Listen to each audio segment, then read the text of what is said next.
Okay, brilliant. I'm rolling and ready when you are. I've been investing in Africa and visiting Africa now for almost 30 years. I was the first person stupid enough to actually go and look for investments in Africa at a time when the rest of the world thought Africa was an economic black hole. And I'm glad to say it's worked out pretty well for me. One of the things that particularly annoys me about Western or Northern Hemisphere involvement with Africa is people like Bono and Bob Geldof go there and infantilize Africans by behaving as if they can't do anything for themselves without getting aid from has-been Irish pop singers.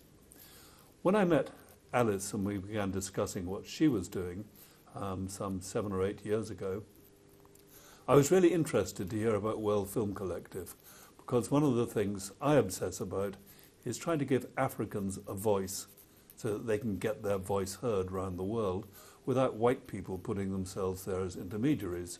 And since then I've developed, through a foundation I set up, giving writing scholarships and sponsoring writing festivals in Africans to allow them to do that.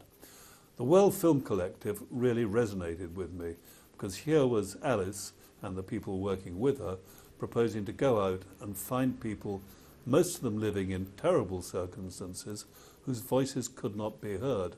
And by teaching them how to make films, and by teaching them how to get those films uploaded onto websites, she was going to give them a voice. So instead of being dumb and heard by no one, they could be heard literally around the world. And this seemed to me like a brilliantly empowering idea.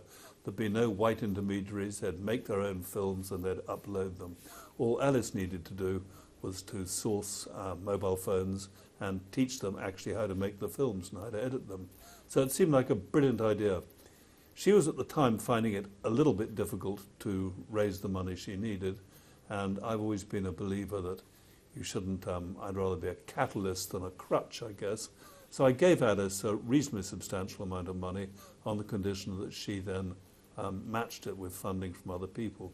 She's a very energetic and charming person, as all of you know, and she went out and she bullied other people into giving her an equivalent amount of money. And that's what helped World Film Collective get started. And I'm really proud that I was able to be associated with it in its early days. And since then, I've continued to give it support as well. It's not going to go on in exactly the same form it's been, but I really like the dream behind World Film Collective.